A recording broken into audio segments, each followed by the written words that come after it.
Eu sempre falo que a comida, ela não pode trazer sofrimento para uma pessoa.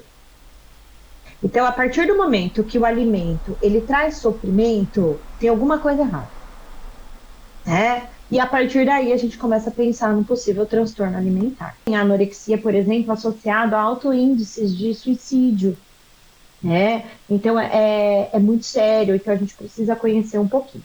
A anorexia, ele tem que ingerir uma quantidade de energia muito abaixo do que ele precisa para sua idade, gênero e desenvolvimento, tá? Então a pessoa tem que ingerir muito pouco e tem que ter um peso significativamente baixo, inferior ao que ela precisa. E ela tem a grande questão e a origem do problema da anorexia é uma perturbação no modo em que ela se vê, né? E que ela se imagina.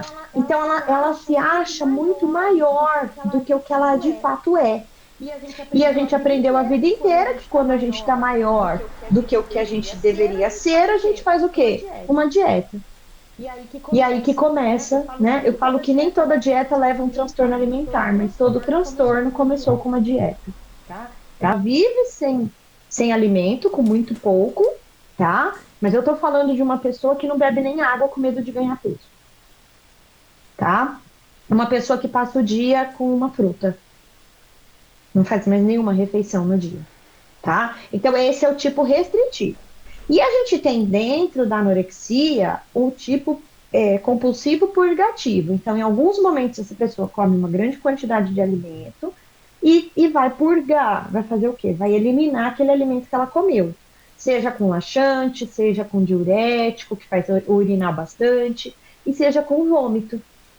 Então, o vômito, diurético, laxante, ele não é só da bulimia. Eu posso ter anorexia purgativa também. Tá? Então, a bulimia, a pessoa não fica sem comer.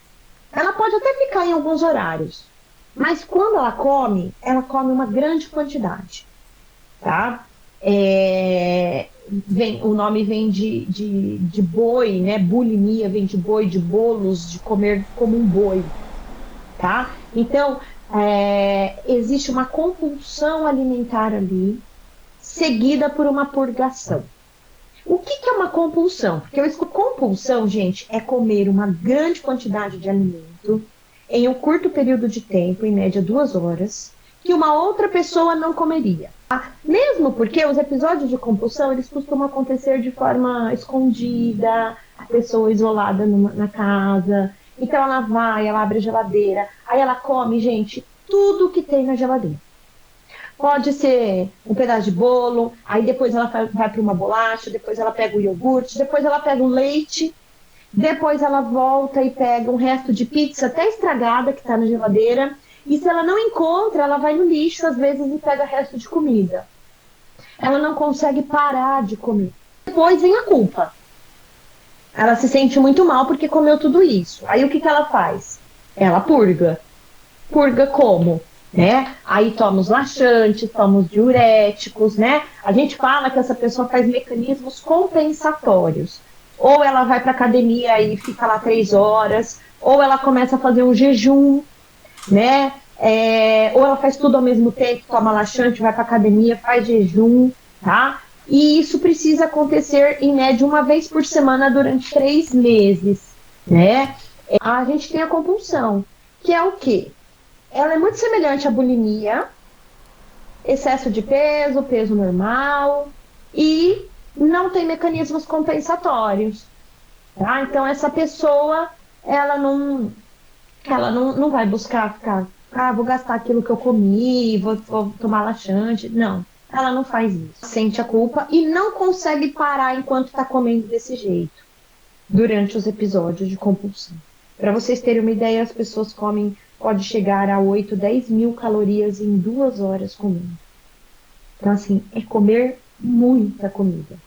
Então, não é comer uma caixa de bis, não é repetir o prato de comida. Isso não é compulsão, isso nem deve levar à culpa, porque a culpa passa a ser um problema, né? Quanto mais culpa, mais a gente come. E um ponto importante, diferente da anorexia e da bulimia, é que na compulsão, a gente não tem a dispersão de imagem, a pessoa se vê do tamanho que ela é. Isso facilita muito o tratamento. né? Porque ela tem uma noção real da situação que ela está. Consequências, né? Primeiro, a gente tem, toda vez que a gente usa um mecanismo compensatório, seja um laxante, um diurético, a gente pode ter uma desidratação, ou porque a pessoa urina muito, ou porque ela tem diarreia.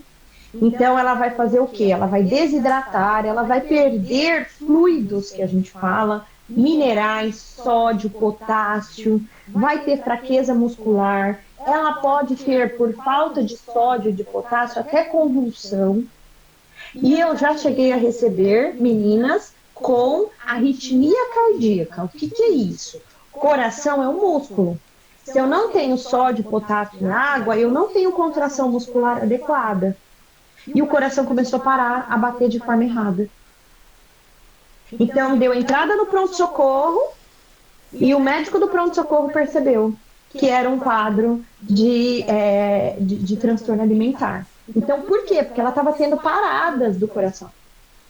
Né? Eu posso ter também uma piora da função do rim, porque essa pessoa vai ficar tomando essas medicações, esses diuréticos, e isso vai prejudicar esse rim. E as medicações para emagrecer, as consequências são gravíssimas, né? Como, por exemplo, alteração de fígado, alteração de tireoide, né? Alteração de função renal, então o rim vai parando, né? Além de todo o prejuízo psicológico que tudo isso causa, né? Então, assim, ela não vai sair porque ela tomou um laxante, ela vai passar mal, né? Então, ela tem que ficar em casa. Então, as medicações, elas trazem aí problemas gastrointestinais, né? Pode estar associado à depressão, ansiedade, né? E com tudo isso, né? Se a gente está mexendo com o coração, com o rim e com o fígado, eu tenho risco de óbito. A gente tem, primeiro que assim, o corpo ele entende que você está fazendo uma restrição. Ele é muito esperto. Então, o que ele vai fazer? Ele vai parar de gastar. Então, a gente fala isso em adaptação metabólica. Então, se eu gastava, sei lá, 1.000 calorias para realizar as minhas atividades ao longo do dia, meu corpo passa a gastar 500. Porque ele tem que manter a pessoa viva, vocês concordam? Ele vai fazer de tudo. Então, ela vai gastar menos caloria para sobreviver. Ela vai perder massa muscular. Ela vai gastar menos, porque é o músculo que gasta energia. Certo? Tá? Que mais? Deixa eu só lembrar aqui qual foi eu gostei tanto da pergunta, né? O que pode alterar o organismo? Gente, questão neurológica. Esse paciente não consegue manter uma conversa comigo. Fala devagar. Aí eles falam, só um minuto, deixa eu pensar. Nossa, você está falando muito rápido.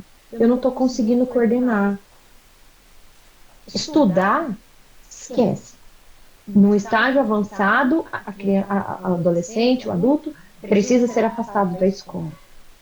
Tá? A realizar atividade física, esquece. O corpo não consegue, tem uma exaustão, uma sonolência absurda, porque não tem energia, vocês concordam? Precisa dormir, porque não tem o que gastar, né? Então o corpo ele faz toda esse ajuste. E uma coisa interessante que acontece é o aumento da fome. Pensa, eu preciso sobreviver. Eu diminuo o gasto de energia e eu aumento o quê? A fome. Tá? Por quê? Porque essa pessoa precisa comer. Agora, se for na anorexia, ela vai negar a fome. Ela tem fome, mas ela não come. Agora, se for na compulsão e na bulimia, essa pessoa vai fazer o quê? Episódios de compulsão. Restritiva, toda situação que eu levo o paciente a uma necessidade muito menor do que ele precisa, eu coloco ele numa situação negativa, ou seja, ele vai comer muito menos do que o que ele deveria, ele vai ter tudo isso daí que eu tô falando. O gasto vai diminuir, diminui a eficiência energética, ou seja, se eu gastava 1.000 calorias para passar o meu dia, eu vou gastar 500, ele vai gastar menos, ele vai poupar energia. Eu vou fazer alterações hormonais e um dos sinais é a menorreia. É a mulher, é a menina parar de menstruar.